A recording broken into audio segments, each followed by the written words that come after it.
Bismillahirrahmanirrahim. Assalamualaikum warahmatullahi wabarakatuh. Bersua dalam berita perdana malam ini, saya Ahmad Nurul Airi Haji Rani dan saya Rafizah Haji Mahmud. Berita-berita utama malam ini. Istiadat perkahwinan diraja mencapai kemuncaknya esok dengan majlis istiadat bersanding pengantin diraja dan seterusnya pengantin diraja diarak sekeliling ibu negara. Kepentingan memelihara warisan budaya Melayu diberi kekan melalui pameran warisan Bruneigo.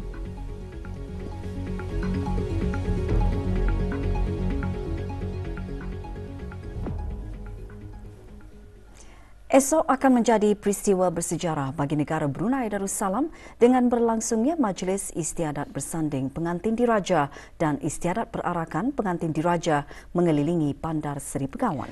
Pastinya detik penting itu sangat dinanti-nantikan oleh segenap lapisan rakyat dan penduduk di negara ini. Saya memang sangat teruja menantikan perkahwinan diraja ini kerana ini adalah satu peluang keemasan untuk menyaksikan sendiri bagaimana istiadat bersejarah ini dijalankan. Dengan adanya adat ini, kami dapatlah melihat macam mana acara ataupun adat istiadat perkahwinan diraja ini. Adat perkahwinan diraja ini memang sesuatu yang kita nantikan kerana ianya adalah satu sejarah yang indah dapat dilupakan dan akan menjadi ristaan kita ni kepada generasi yang akan datang. Jika diberi kesempatan, diberi kemudahan, saya memang ingin sekali menonton secara live, secara dapan-dapan ni orang kalau ada kesibukan lah. Tapi kalau memang ada halangan, kita ni boleh menonton melalui RTB Live ataupun YouTube. Sekarang memang semua dimudahkan. Mengenai penginapan, kami sudah pun membuat tempahan. Jadi kami sudah melihat ada perarakan. Jadi sesuatu yang kami orang teruja aja. Jadi sesuatunya orang satu dinanti-nantikan. Perasaan tu memanglah sangat teruja sekali, bercampur gembira lah menanti perkahwinan diraja ni. Walaupun ini turun melihat secara langsung, tapi mungkin melihat dari rancangan RTB Go lah. Melihat lagi sekali segala adat-adat kita ni orang Brunei ni, rasanya macam sungguh banggalah. Dan banyak juga tumpuan dari negara-negara lain lagi. Feel excited about the event yang akan berlangsung. Yang paling unik barangkali untuk melihat perarakan. Kesempatan bagi kita selaku rakyat Brunei untuk menyaksikan lebih dekat lagi mengenai dengan adat istiadat perkahwinan diraja. Merasa bersyukur dan teruja berpeluang menyaksikan istiadat perkahwinan diraja yang penuh gilang gemilang, yang penuh dengan adat. Suasana majlis istiadat perkahwinan diraja bertambah seri dengan adanya dendangan ciptaan lagu-lagu khusus bagi kedua-dua mempelai pengantin diraja. Lagu-lagu tersebut dapat ditonton dan didengar menerusi radio dan televisyen serta menerusi pelbagai saluran platform media sosial yang pastinya menyerlahkan lagi kemeriahan sepanjang berlangsungnya majlis istiadat perkahwinan diraja.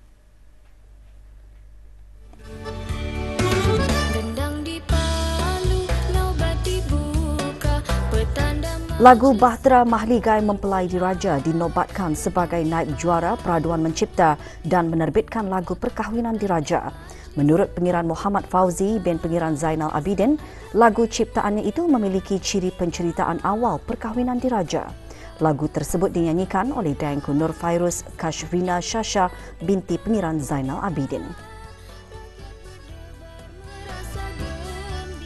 Lagu Bahtera Mahligai Mempelai Diraja ni saya ciptakan, ia ada orang ciri-cirinya macam penceritaan awal. Contohnya daripada lirik awal tu, gendang dipalu, naubat dibuka. Untuk mencari perkataan yang masuk dalam lirik lagu tu, sangat mencabar juga lah. Supaya ia nyaman disebut, nyaman dinyanyikan juga. Perasaan saya, of course lah, terasa sangat teruja dan amat berasa berbesar hati kerana dapat menyanyikan lagu ciptaan khas abang saya sendiri. Bersempena dengan istiadat perkahwinan diraja, rakyat dan penduduk negara Brunei Darussalam merafakkan sembah ucapan tahniah dan doa semoga mempelai pengantin diraja diberkati dan dalam peliharaan Allah Subhanahu Wa Taala.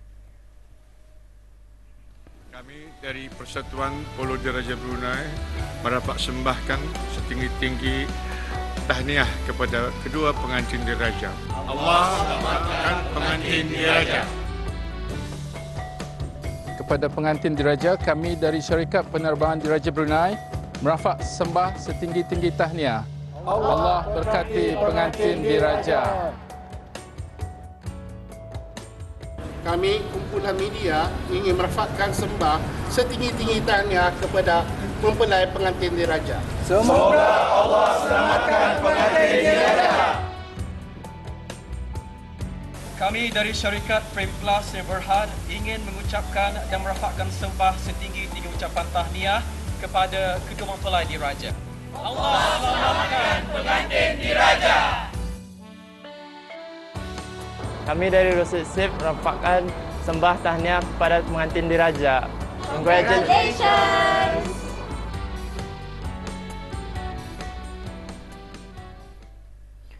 Keselamatan digital dan tata cara mengatasi ancaman cyber antara pengisian forum sempena Hari Privasi Data di Universiti Islam Sultan Syarif Ali. Ikuti bahan beritanya selepas ini.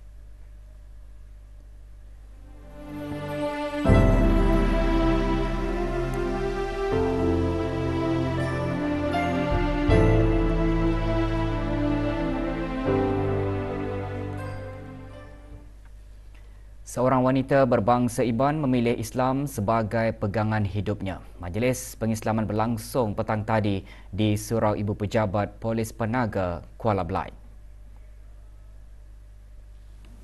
Dayang Vanessa Ana George, 24 tahun, kini dikenali sebagai Dayang Nur Aira Anissa binti George, hadir penguasa polis Pengiran Abu Nabaah bin Pengiran Haji Yusof, pemangku pegawai pemerintah daerah Polis Belait.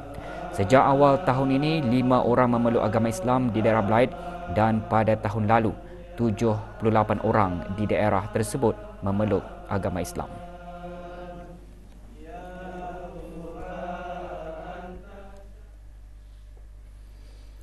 Unit Kesihatan, Keselamatan dan Persekitaran dan Majlis Perwakilan Pelajar sesi 2023-2024 Universiti Islam Sultan Syarif Ali UNISA mengadakan forum sempena Hari Privasi Data Melindungi Dunia Digital bertajuk Memperkasa Hak-Hak Digital. Forum diadakan petang tadi di UNISA. Hadir Awang Haji Hayatuddin bin Haji Mohsen, Dekan Hal Ehwal Pelajar UNISA. Forum antara lain membincangkan topik mengenai keselamatan digital dan tata cara mengatasi ancaman cyber yang boleh dialami oleh pelajar. Juga diadakan majlis penyampaian hadiah bagi pemenang pertandingan video kesedaran keselamatan cyber. Pertandingan dimenangi oleh Muhammad Haziq Anik bin Hanif.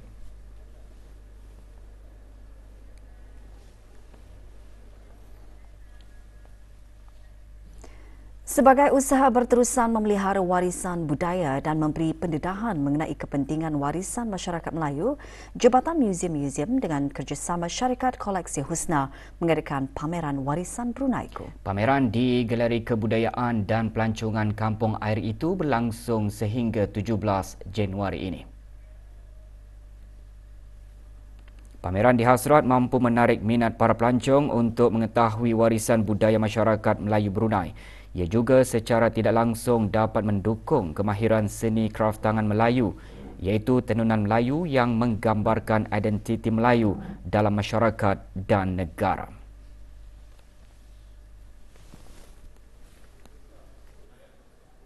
Mempromosikan produk kami iaitu kain tenunan kepada orang ramai, terutamanya pelancong yang datang ke sini. Selain daripada kain tenunan, kami juga menjual songkok, beg tenunan, sejadah dan cenderahati. Bekalan darah di Pusat Pendermaan Darah dan Tabung Darah seluruh negara berada pada tahap kritikal. Kementerian Kesihatan mengongsikan pendermaan darah bagi semua kumpulan darah A, B, AB dan O adalah sangat diperlukan segera bagi menampung keperluan pemindahan darah. Oleh itu, Pusat Pendermaan Darah Jabatan Perkhidmatan Makmal akan mengadakan kempen-kempen derma darah yang dibukakan penyertaan orang ramai. Pada hari Isnin, 15 Januari, kempen diadakan di Perpustakaan Universiti Brunei Darussalam sempena Hari Terbuka Perpustakaan Universiti berkenaan bermula pukul 9.30 pagi hingga 3 petang. Sementara itu, pada Khamis 18 Januari, kempen di Perpustakaan Dewan Bahasa dan Pustaka Daerah Tutong akan diadakan bermula pukul 9 pagi hingga 11.30 pagi. Manakala Pusat Pendermaan Darah Hospital Raja Isteri Pengiran Anak Soleha akan dibuka waktu malam pada hari Sabtu 20 Januari ini mulai pukul 7.30 malam hingga 9 malam. Tempahan slot derma darah melalui aplikasi BloodCard adalah sangat digalakkan.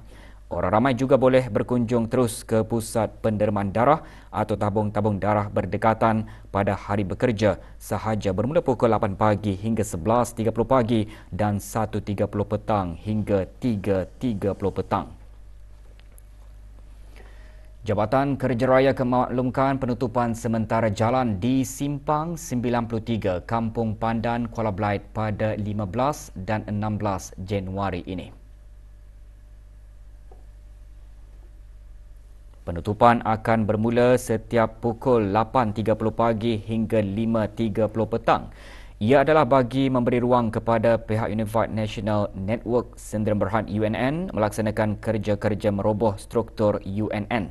Oleh itu, para pengguna jalan terlibat dinasihatkan untuk menggunakan jalan alternatif yang terdapat di kawasan berkenaan, mematuhi papan tanda arahan jalan raya dan had kelajuan yang ditetapkan.